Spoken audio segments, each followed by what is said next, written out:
Welcome everybody. I'm very glad you could be here today. My name is Wilma Hodges. I'm Director of Training and E-Learning Initiatives at Longsight.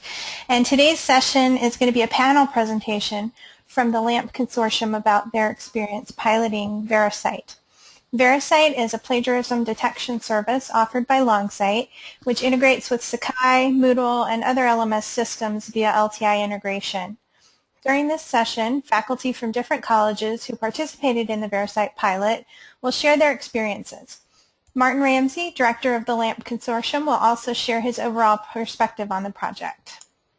So, as usual, I'm going to go over just a few housekeeping details. The presentation today is being recorded. We will be posting that link after the event on YouTube. And you can catch that recording or any of our previous sessions on the YouTube channel listed here. During the session, please post your questions in the question area.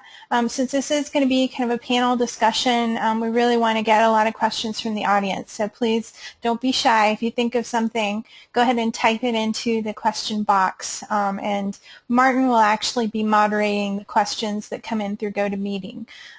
So I'm going to, in just a second, turn it over to him to moderate the remainder of the session.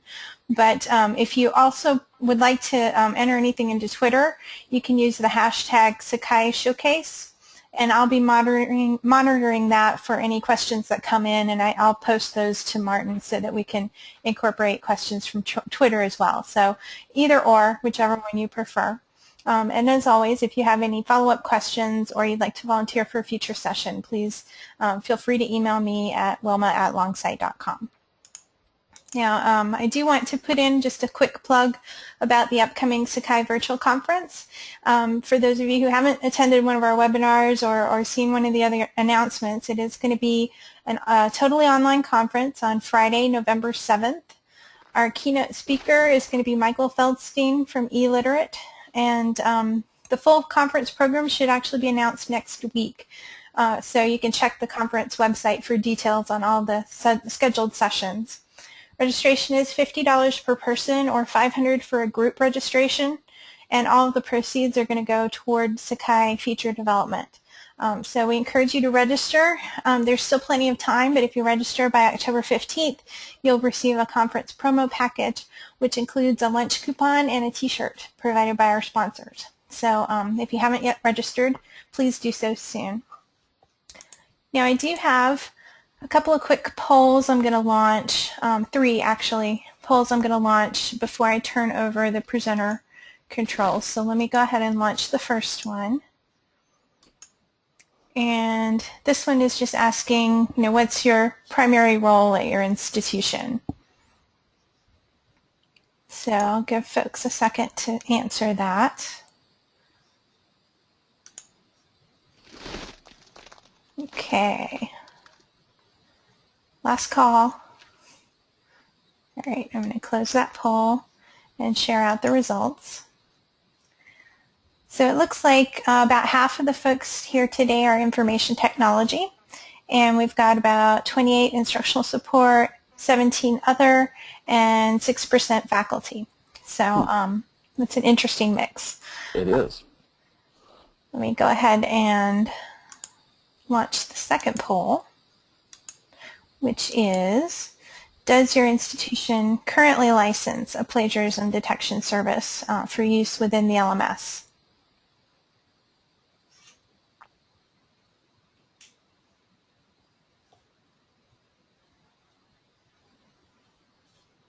Okay, I'm seeing votes coming in.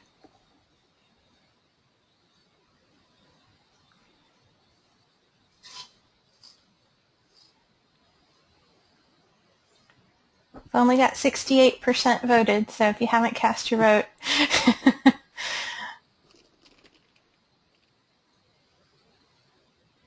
Okay, I'm going to go ahead and close the poll now. And I'll share that out. So it looks like 65% already licensed some sort of plagiarism detection service, 29% don't, and 6% aren't really sure. we had about 77% voting. So I'm assuming maybe we had a large percentage of other. So maybe other doesn't really license on an institutional basis. So anyway, that is the second poll. Let me go ahead and hide that and launch our third poll, which is, how often do you actually use the plagiarism detection service in your classes? And of course, Wilma, that assumes that you're faculty, and we didn't see very many faculty people, so this may be an interesting poll. Yeah.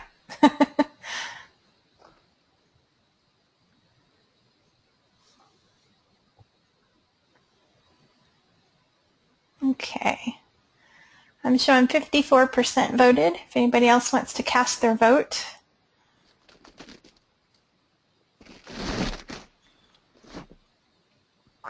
Okay, I'm going to go ahead and close that poll. We had 58% response, so not too bad considering the mix of folks. Okay, so 21% never use it. Nobody rarely uses it, so it looks like it's a use it or not kind of scenario. And 71% occasionally, 7% frequently. So that should give us a little more information as we go into some of the questions. Let me hide this poll, and then I will turn over the presenter controls to Martin. Let me just make you the presenter here.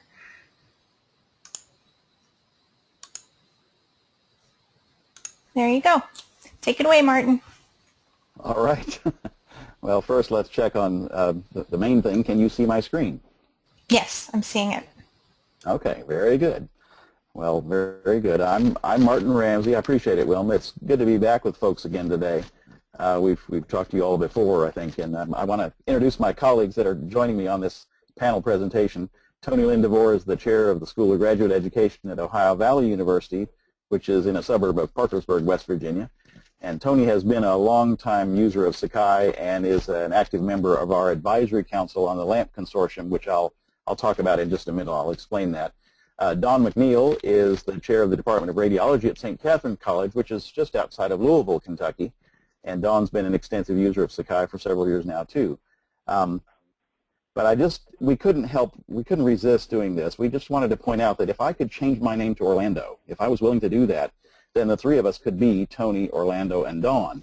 And so we decided that's what we're going to call ourselves. Sorry, I couldn't resist that. And as Wilma said, we'd really like to hear whether you all were laughing at that point. We hope so. Before we get to talking about VeriCite, though, I need to give you a little bit of a context on sort of who we are and why we do what we do, because it does have a bearing on the pilot that we conducted this past summer. LAMP is a consortium of colleges and universities. We now have 16 members, and we share a single instance of Sakai, which is important because it means that when we make a decision for one, we make a decision for everybody. Why do we do it? Well, partly to reduce costs, and that's going to enter into the conversation today too.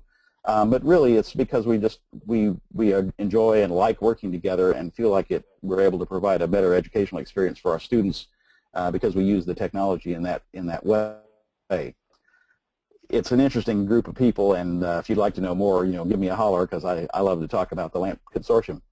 The fact that it's a single Sakai instance really does have some bearing on this, because if we're going to install some service, such as VeriCite, then that's going to affect everybody, and so we have to be careful about how we make that decision. We sometimes put additional software in, like VeriCite, and this would fall under that case. The decisions about how we go about doing that are made collaboratively. We have a monthly web conference that we hold, and Toni, for example, as a member of the advisory council, is always on that call. But we don't make a decision without sort of checking with everybody to make sure that this is okay to do. In fact, our members will frequently bring some idea forward and say, hey, we'd like to do something. Could we do this? And we have to talk about it as a group. It's something we have to do collectively and collaboratively. The fact that our budget is basically zero-based, what we do is we take up the costs of running the consortium every year and divide it among our members with an equitable formula. You can see in the middle of the screen there that there's a membership fee, and then there's a tiered fee based on the number of active users. But when we think about the cost of something, that becomes important because that was frankly a consideration when we started thinking about VeriCite as well. I've sort of done a preamble here setting this all up so that you can kind of get a rough idea of who we are and why this might affect our pilot, so that I can now sort of talk about plagiarism detection, which is our main service today, our main topic today. As a group, and I'm speaking somewhat on behalf of a gentleman by the name of Dr. John Padgett, who's at Brevard College, one of our members. We sort of see him as our plagiarism guru, and he likes to talk about how plagiarism is not necessarily about being punitive, catch them doing something wrong.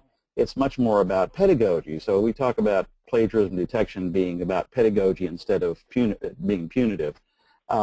We think that plagiarism detection is an opportunity to think about proper citation, or using good research techniques, or frankly about academic integrity. And oftentimes we find that young students particularly don't necessarily know about that. And so plagiarism detection is a useful tool for our member schools. Just in case you're not aware, this is a very simplistic diagram that I'm going to put on the screen here, but it sort of gives you an idea of how plagiarism detection works. Basically, the professor makes an assignment, and I'm going to use Sakai specifically because we are using Sakai, and that's these are actually Sakai showcases, so that kind of makes sense. But the professor makes an assignment in Sakai, links that assignment to a plagiarism detection service. The student submits their work through Sakai, and that work then is submitted to the plagiarism detection service, which then consults with a whole host, and this is where it gets quite interesting, a whole host of other resources looking for what I'm going to call text matching, looking in online journals, scouring the internet, and other papers. We can talk about that if that is of interest, where these other papers come from.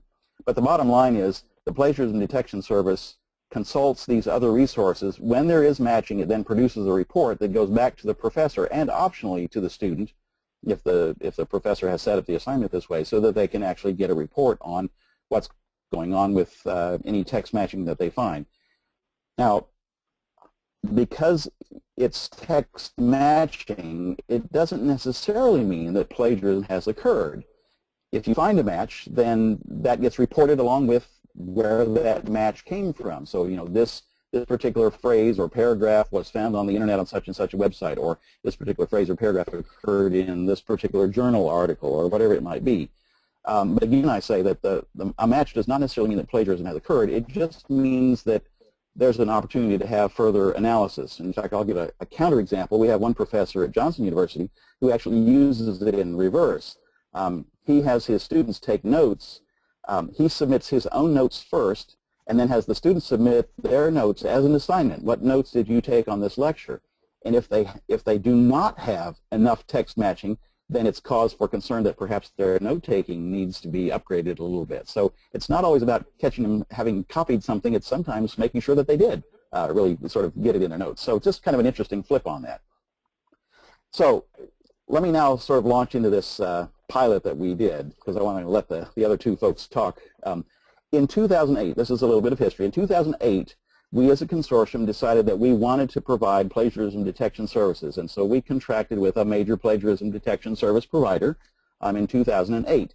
The integration at that time was, I would characterize it as quite weak, and we were promised better within the year. In fact, we wrote it into the contract that if within a year we had not received better integration, we would get some price concessions in the following year.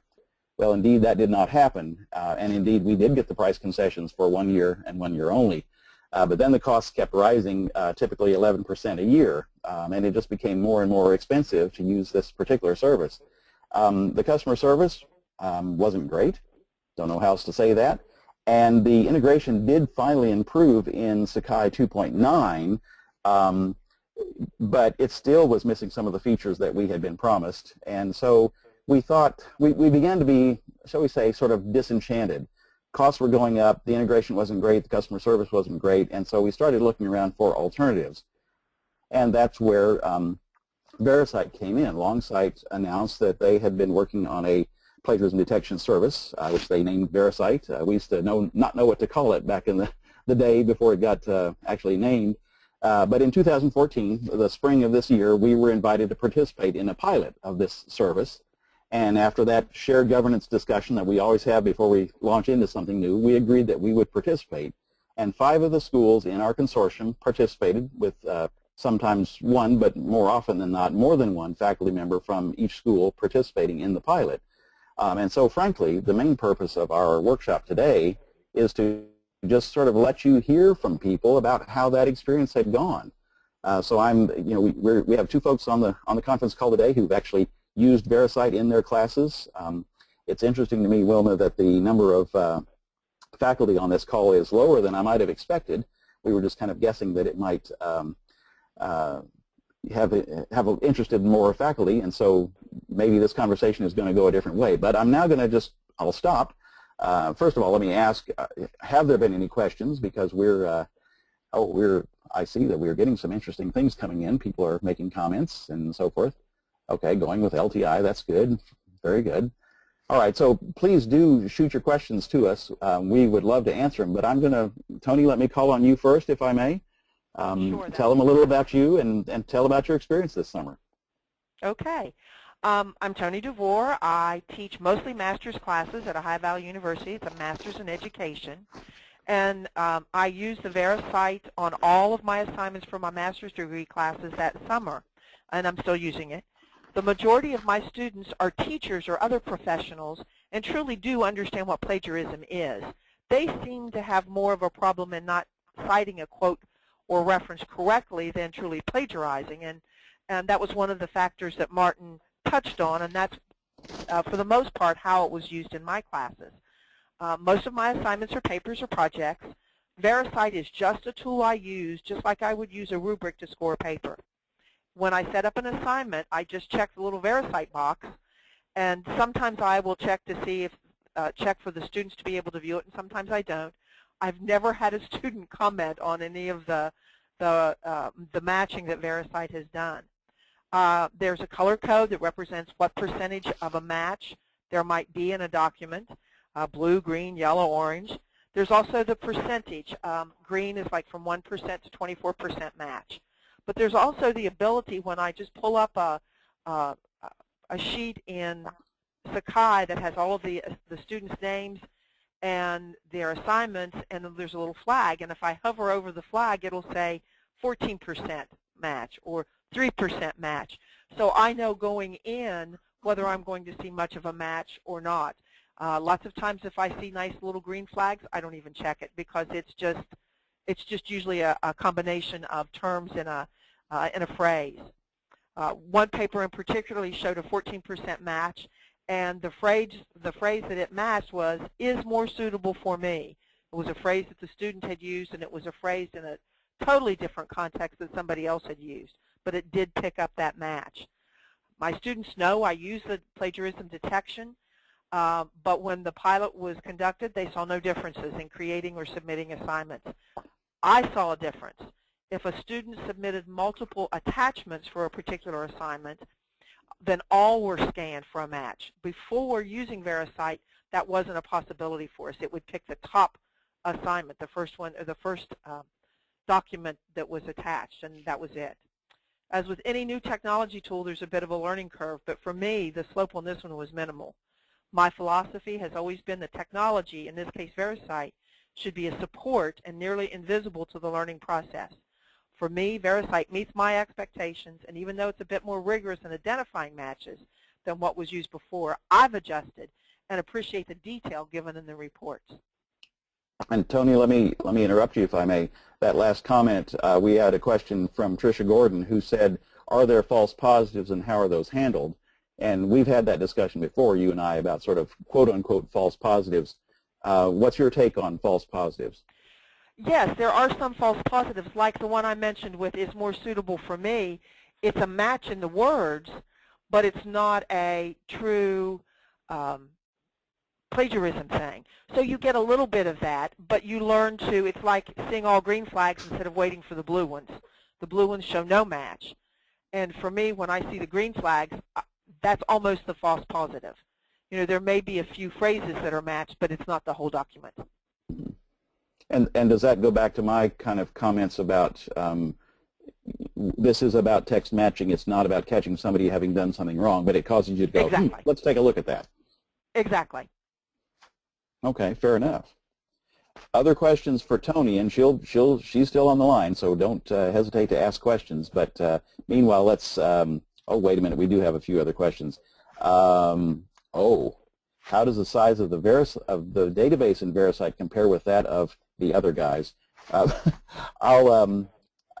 tell you what, I'll hold on to that question because Brian might be able to talk about that. I noticed that he's on the call. We'll see what he has to say.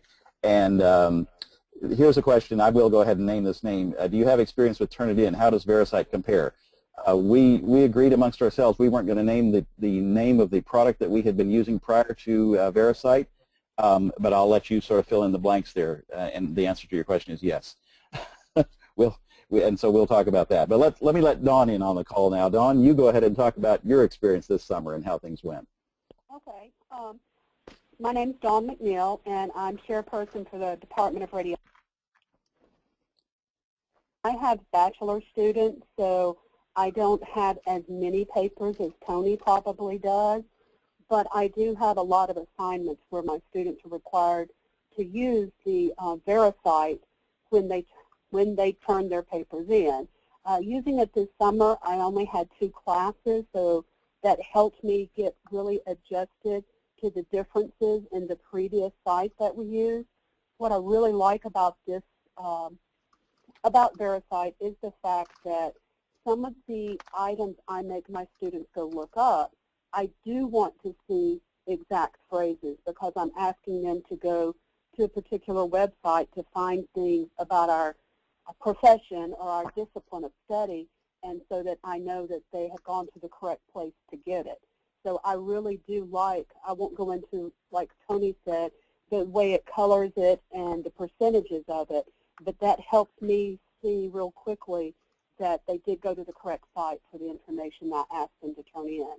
What has been helpful this fall, once we've gotten more into classes, are the papers that I have my students turn in, and it helps them, I think, more, it's helping them cite better than it is more for plagiarism.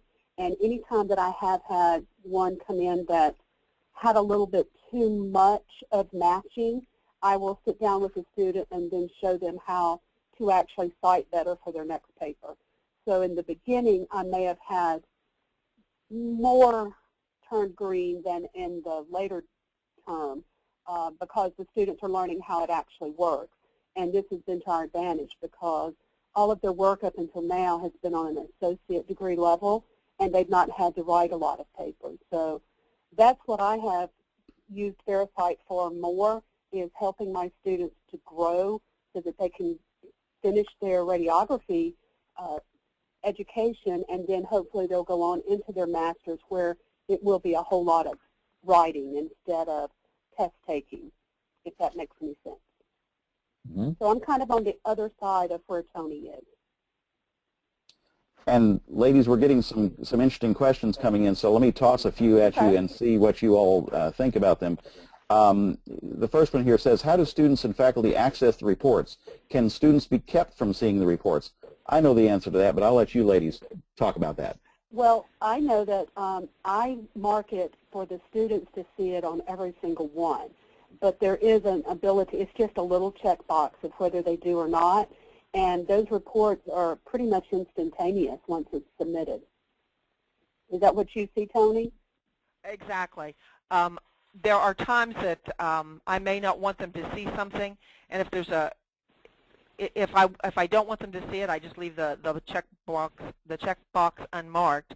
But most of the time, I'm like you. And when I pull up my Sakai to grade an assignment, it's got their name, the date it was submitted, the status, the grade, and the little sign, the little flag that tells me what was evaluated, and it's all right there. Right, and that is a very nice tool. Mm-hmm. Mm-hmm. So here's another question: how does VeriCite handle a second or third submission in the context of drafting a paper? That's a good one. Oh, well, then I'll let Toni have it because I don't let them do it second or third time. Okay, there you go. I'm not sure I can answer that clearly. I do allow my students to do rewrites, and I don't think it'll match against themselves, but well, I don't know the answer to that. Well, let's take it sort of in pieces. Part number one is the former tool that we were using, let's just be clear on this, did not handle resubmissions. So exactly. it handled one submission and one and done was what you got. VeriCite, if you do allow, for example, in the assignments tool to say, Johnny, Susie, why don't you try that again, it will also check the second and subsequent submissions so that they also can be checked, which is... I just pulled up I'm sorry, Martin. Go ahead. Go ahead. I just pulled up an assignment, and one of my students had done a paper, and she kind of missed the point, and I had her do it again, and they have, VeriCite has two, where it's checked at 2 different times. Yeah, there you go. And it has exactly. two different comments. Mm-hmm. Perfect. Okay, so that's an important thing. Then this is what the question asker didn't necessarily ask this, but it's an interesting thing to think about. What happens if you actually do 2 assignments? Assignment number 1 is, I want you to turn in a draft of this paper, and then assignment number 2 is, I want you to turn in the final paper. And there are concerns about, will the second paper, the final paper, match against the first paper that was turned in and be sort of a, close to 100% match with something else, which turns out to be the student's own work, in fact, their own work on this very paper. VeriCite doesn't do that. It's smart enough to say, oh, that's you already did that. That's your paper. We'll let you, we won't count that. We'll just look against other sources. So we like that about it too, right, ladies? As far as I know, that's the way it works. Okay, good. Now, here's another question about how does it handle Word documents and so forth, other kinds of documents. Does it handle that kind of stuff? In other words, is it only inline or can it handle attachments as well? It has checked attachments for me. Yep. Well, all of my documents are attachments. I don't let them do it in line. So all of mine are attachments. So mine are both, and it will check both of them. Yeah, right.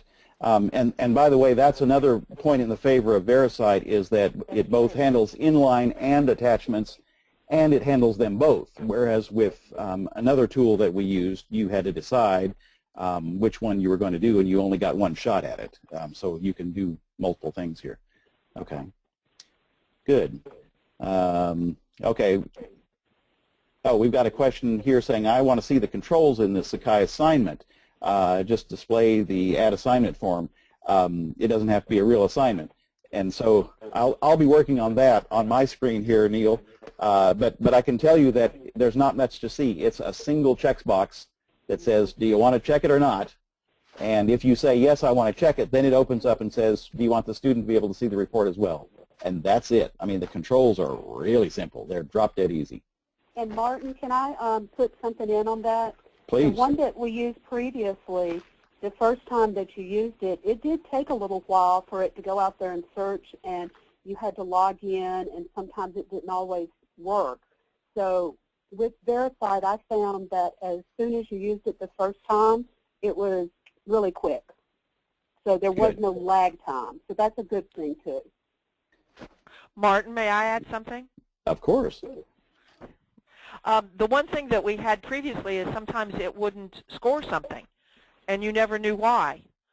I have yet to have something not scored by VeriCite that I've asked to be scored. Oh, okay. Yeah, that was a problem we had with our previous tool, too, is that there would be sort of these inexplicable times when the paper just didn't get submitted, and we couldn't figure out why. And so we basically had to go back to the student and say, could you please submit that in a separate assignment again, because we still want to get that checked. And that got to be a real bit of a problem. Here's a question from Marilyn saying, what about multiple attachments? And the answer to that is, yep, handles those as well. So we're getting some good questions in here. This is excellent. I appreciate it very much. So here's one. What types of files can be submitted to the service? Anybody? Let me just start. Toni, what are the types of files that you know that your students have submitted? The assignment that I've got up right now has a docx file, a doc file, and an RTF file. Okay. And I know, well, let me ask Dawn, what generally do your students use? The doc is probably the number one that they use. Okay. You ever had anybody submit an RTF or a PDF? No. I know it can handle those as well. Also, PowerPoints. It can handle a number of types. Oh, yes. Now, I have had PowerPoints added, so yes, it does do that. Okay, and we have a question from Lori asking this very question that we're answering right now. What are acceptable formats? It's a fairly long list. Obviously, there are some things that wouldn't make sense, but the ones that you can probably think of, it can. Oh, here we go. Go ahead. I haven't looked to see if it will check anything with spreadsheets or databases. I don't know about that. I think database might be a push. I'm not sure about spreadsheets. I might get an answer for that one.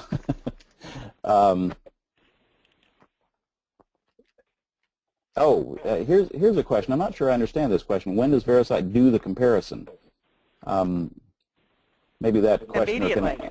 Yeah. Okay. There you go. Immediately. There you go. Maybe that's the question that was being asked. Well, I have an assignment that somebody has worked on ahead of time, and 2 people have completed it, and they both have been checked. It's not waiting until the close date of the assignment to check them. Okay. Now, here's a good one, and I'm not sure that I know the answer to this one. Chris is asking, another service allows a scan without submitting the paper to the repository. And I'm going to go back to a previous slide because I think this needs to be talked about right here. Another service allows a scan to be submitted without the paper going to the repository with a single checkbox in the VeriCite control panel, which we just talked about. Our papers are automatically added to the database, and is there a way to opt out? And the answer is yes, but I'm not sure that I know the details of that. Hopefully by now you're seeing the slide that I'm talking about. When the plagiarism detection software works, in this case it's VeriCite, one thing that it can do, and it's an optional thing, is that you can actually have the paper be stashed in sort of your repository. Now, we are a consortium, so this is one of the reasons I wanted to talk about us as a consortium. As a consortium, we have decided collectively that we will have our papers collectively stashed. So in other words, a student at Ohio Valley's paper would be used for reference for a student at St. Catherine who turned in a paper. That is an optional thing, how that gets done, and the questioner is asking whether or not that's something that can be controlled sort of on the fly, and I don't know the answer to that, and maybe we'll have to see what, oh, here we go. Now I've got some answers to some other questions here too. Well, let's finish the talking on this one, and then I'll go back to an earlier one. You guys are doing so good and giving me all kinds of good stuff here. This is excellent. So let me see if anybody has any other things to say about that. This idea of the repository is kind of an interesting one. One of the things I like about VeriCite, unlike its competitors, is this stash of papers can be private to us. In other words, it could be private to your institution only, or in our case, it's a group of 16 institutions, rather than being sort of shared with the world. And I kind of like that. And in fact, let me tell a quick story. We had a professor at Johnson University, one of our members, who wanted, let me set up the scenario here. A student had submitted a paper. He felt like he had seen that paper before. Indeed, VeriCite indicated pretty high matching with another paper, and he really wanted to know who that paper came from, and he suspected that it was a student at their own institution. In other words, he suspected there was a little bit of collusion going on, maybe in the dorm. A paper that had been submitted 2 semesters ago was now being resubmitted again as original work. And so he wanted to be able to see the author of that other paper. Well, we discussed it, and we felt like seeing the author of the other paper was perhaps an invasion of privacy or something like that if it went too far. But as the instructor pointed out, if it was his own paper that had been submitted in his class, that might not apply. And indeed, that's what we worked out, is that if the paper matched another paper that had been submitted at that institution, we would let them see who the actual author was. So this sort of repository turned out to be an interesting thing, and I also have to give kudos to Brian and Longsight, because they recognized that perhaps a slight tweak in the thinking was needed to be done, and so they were very responsive to that and got us what we needed. A question that had been asked earlier about file types, and here's a list. This is a quote from Longsight. It'll take pretty much any file type: PDF, PowerPoint, Doc, DocX, RTF, text, and even yes on databases and spreadsheets. It'll check anything with text in it. although Brian says I haven't tried it specifically with a database file. So there's that. Excuse me. Here's a question. Can it scan files from a Mac that do not have the .xxx file extension? I know the answer to that is yes, because I am also a Mac user. Neil? Papers from a Mac user, so I know that works. Yeah. Did you have trouble with attached files that use special characters, is one of the questions, in the file names, such as pound, $%, and so forth? I'm not aware that we've had any problems with that, but that doesn't mean that we have tested that thoroughly. That's a good question. I don't know. Okay. I've not had that in a title, so I can't respond either. I can't either. And here's an interesting one. Is there a one-off submission method for faculty just spot checking papers? I bet you there's a way to do that. Could you repeat that? Is there a one-off submission method for faculty just to spot check papers? In other words, it's really not part of a big assignment, but you just want to spot check it. I'm thinking that's where the LTI integration comes in, that you could use the LTI just to submit a paper just for a quick look. Anybody have any thoughts on that one? If we can do that, I don't know how yet. Yeah. Okay. Yeah, I've never had one not have the entire paper. So. Okay. By the way, back to the special characters question, that's been tested and it works with special characters, so that's not an issue. Nice. I know that was an issue with other previous versions. Okay, yep, and yep, Brian is saying LTI tool is the way to spot check a paper. You could have a dummy assignment and just spot check it, and there you go, yep. And pass it into the dummy assignment. That's very good. Okay, very good. We're asking all kinds of lovely questions here. I appreciate this very much. So what other questions do people have? One of the things that people have been asking about, and I'll go ahead and let me put this on the screen. We tried to do sort of a side-by-side feature comparison with quote-unquote brand X and VeriCite. And, excuse me, I don't want to imply that VeriCite does everything that brand X does. In fact, VeriCite was deliberately built not to do everything that brand X does. I like the way Longsight has sort of had a philosophy about this, and that is there are things within Sakai that are best done in other tools. For example, brand X has its own kind of gradebook. Well, Sakai has a gradebook, and we'd much rather use the Sakai gradebook than have sort of two gradebooks going along side by side. What are some other examples? Well, that's the one that comes to mind right now. But anyway, let me go through this list here, and you ladies jump in and throw anything at me that I missed. Do they both detect text matching? Absolutely. That's what they're there for. They both do that. Do they both identify the source of the matching? Yes, they do. Is an inline submission allowed? No, not on brand X, but yes in VeriCite. Are multiple submissions allowed? Yes on VeriCite, no on brand X. Are document resubmissions allowed? Yes on VeriCite, no on brand X. So those three were big issues for us. These were big positives for VeriCite. Now, can an inspector make a comment? Sorry, I said an inspector. An instructor make a comment on submissions? Yeah, absolutely they can. But in brand X, can the instructor make multiple comments directly on the student paper? No, not in VeriCite, and that's a big plus for brand X. This is one of the features. Now, for those of you who are really Sakai users out there, this feature has only been integrated into Sakai as a version 2.9, so just a year ago. We waited since 2008 for this, and version 2.9, which came out in 2013, we finally got the ability to do this from within Sakai. But it does do it now, and it's an important feature, and so that's something to consider. It also has, yeah, go ahead. The problem with that feature was it was not intuitive, I don't think. I didn't find it useful, so I never used it, even though it was out there. Okay. Well, I know that some other people in our consortium probably don't share your opinion. Yes. They thought it was wonderful. That's true. Yeah. That's true. But I hold the minority report. Yeah, right.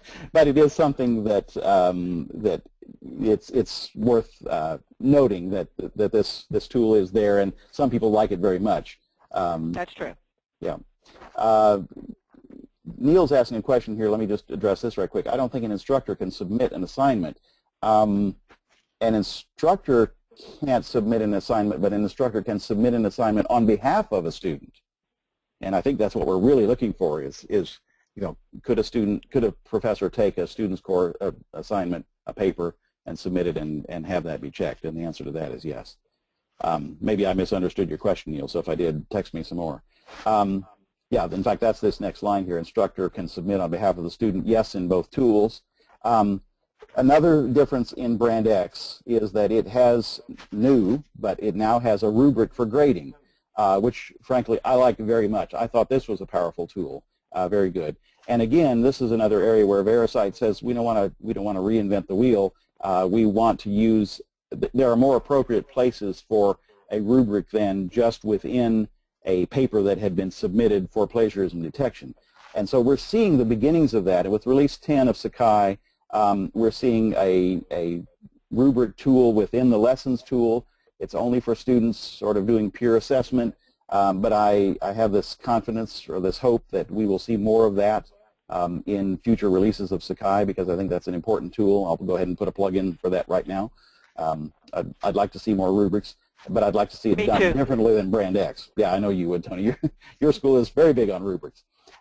Grade goes into the grade book, again, only beginning with Sakai 2.9, and the answer was sometimes. There were wobbles there. The integration was not tight, whereas within VeriCite it's rock solid.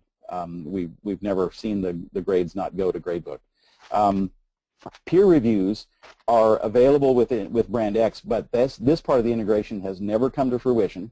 If you're looking for that inside Sakai, forget it. You have to go outside Sakai to do that, but Brand X does have a peer review tool that's quite nice.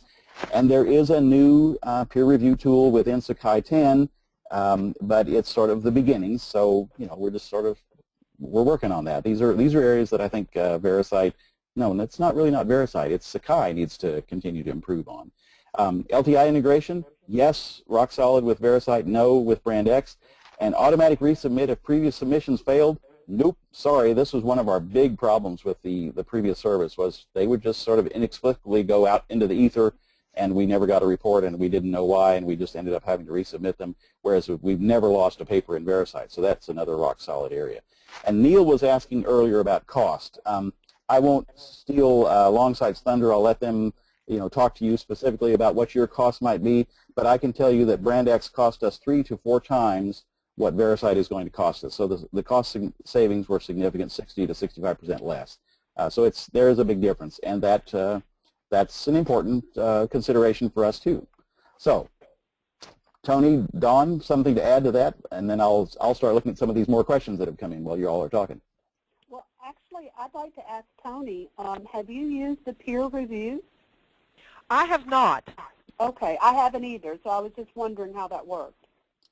Well, there are folks out there that have. Wilma, you'll have to do another session on that. Yeah. That was going to be my suggestion. Okay. There you go. We just put in real quick, we do have one of the presentations at the virtual conference is going to be on that. So another reason to attend. Yeah, there you go. Brand X rubric for grading is good, but the grade doesn't get pushed back into the Sakai gradebook, says Marilyn. And that was actually our experience, Marilyn, although sometimes it did. It was kind of weird how occasionally it did, but most of the time it didn't. And Marilyn's also agreeing with the pricing. She says, I'm seeing that it's about 3 times the pricing for Brand X than for what she was with VeriCite. And now we're coming back to that question about the size of the repository. And Brian, I'm hoping that maybe you can chime in on that. The question is, what about the size of the repository and the text matching found between VeriCite and Brand X? So I'll hope that Brian's going to shoot me an answer to that one, and we'll get an answer on that. Meanwhile, what else do you, Toni and Dawn, want to talk about, sort of add to your experience? Oh, wow. Oh, put you on the spot here, sorry. Dead silence. Well, while you're thinking, I'll throw in another thought, and that is sort of the rest of the story, as Paul Harvey used to say. we finished up our pilot this summer. We actually ended up extending it so more people would have an opportunity to be a part of it. And then we had the very difficult decision as a consortium to decide, do we want to switch to VeriCite and leave Brand X? And I won't say that it was an easy decision to make because there were some members of our group who felt passionately about Brand X and what it offers, and it is sort of the 800-pound gorilla in the room. But the long and the short of it is that we definitely made a decision, and I have to give kudos to our group. They're so good at basically recognizing, for the good of the group, this is what we're going to do. So we've ended up saving a lot of money, having a tool that we think works better in many regards, but we gave up some features that some of our folks had really appreciated using. So the end of the story for us is we are live on VeriCite and have been since the beginning of the fall semester. Brian, you're unmuted and you can talk. So, I'm sorry, Toni, did you have something to say? That's all right. I was going to make a smart remark, but I'll keep it to myself. All right. Brian, you go ahead and speak up since you're unmuted here. Hey, I'm Brian Holiday. We're at Longsight, so I'm not going to try to make this like a marketing spiel or anything, so I'll just try to answer the question that was left over. But about the database size, I mean, we're not going to try to pretend that we're as large as the other option, but our approach is, if you need that 95+%,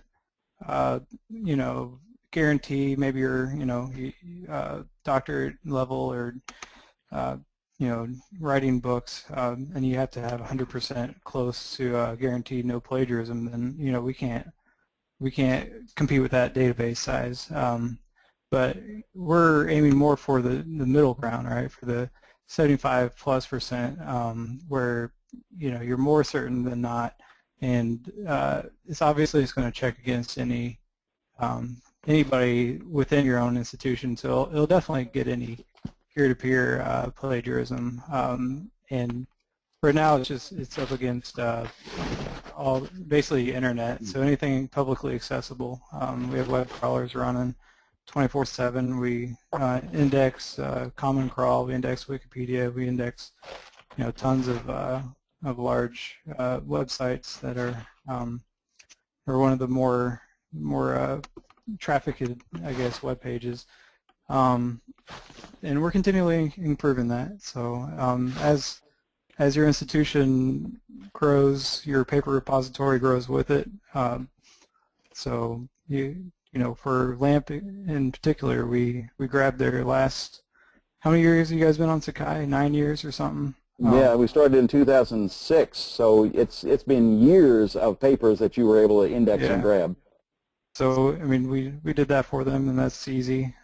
So we try to get as much for you as possible, and we continue to we have terabytes of database index of all of millions of websites. So, and that's continuing to grow every day. So that's one thing we're catching up on.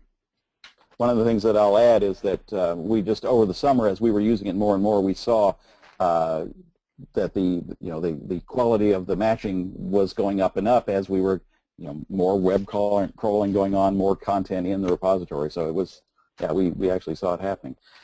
Marilyn asked a question, and I'd like to hear from both Toni and Dawn on this. I keep wanting to say Orlando. Were your faculty upset with the change from Brand X to VeriCite? What would you all say on your campuses? Were your faculty upset? My faculty was not. I didn't hear any complaints, so no. Okay. I actually polled our English teachers because I felt that those would be the people that would be most vocal if there was something that they thought they might be going to lose. And it was not, there wasn't any pushback at all from them. I'm probably one of the heavier users of Sakai and VeriCite on our system, so they said if I was happy with it, they were happy with it. Well, there you go. I'm going to go ahead. I keep getting questions about what does it look like, so I'm going to try to demonstrate this. We'll see if I can pull this off.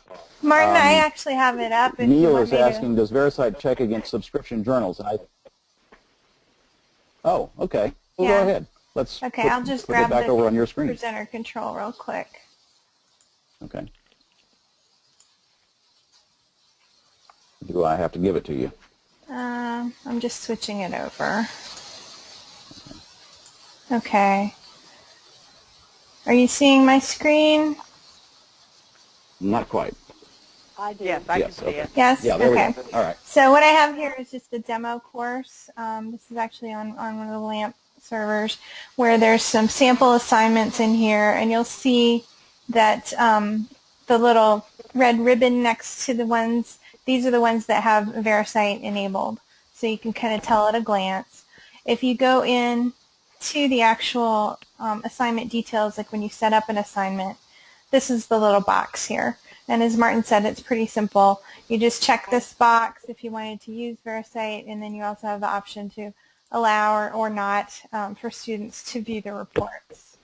And then once the report comes back, let me just go in, and these are all demo accounts. Yeah, good. So we're not going to... I was kind of reluctant because of FERPA considerations. I didn't want to bring up a live assignment. So that's why they're all red too, because I was using the same cut and paste from Wikipedia. But anyway, so you'll see that you'll see the flags next to each student, and if there's more than one submission, like that student 2 here has submitted 2 things, some inline text and a document, you'll see both of those as separate reports. And then you can actually click on the flag to pull up the report. It's taking just a second to load in my web browser because I'm running GoToMeeting. So here's what the report would look like, and then it shows the top matches. And you have the option to ignore a source if you wanted to exclude something. This particular one is matching another student report, so it'll actually allow you to see the paper ID and which institution it came from. And if it's one at your own institution, you can actually click on the source and view the matching text. If it's something from an external institution, you would just see, you don't have permission to see this paper. So that's kind of what it looks like. This is the one that's integrated. There's also an LTI version, which gives you some additional features because it doesn't really work within the assignment tool itself, but it works external to that. So there's the LTI version, which has a little bit extra just to kind of make it a full-fledged tool to stand alone. Anyway, that's what it looks like. Lovely. Okay. Let me see if there are more questions that have come in here. No, I think so far we're kind of caught up. So. All right, I'll close Martin, that up. I gave you back the presenter controls. Yep, okay. And are you seeing it, or have I? Oh, I got to do that. There you go. Okay. All right. So we're sort of moving towards the end here. You're welcome to continue to ask more questions. Here's one. How many institutions are using it? I don't know the answer for VeriCite worldwide, but I know that it's widely used within our consortium.